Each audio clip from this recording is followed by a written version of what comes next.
сухой, приступообразный, мучительный кашель, коклюш у детей.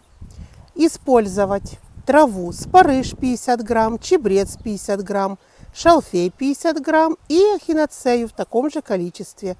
3 столовые ложечки смеси этих трав на 250 миллилитров кипятка настоять в термосе и пить теплым 3 раза в день за полчаса до еды.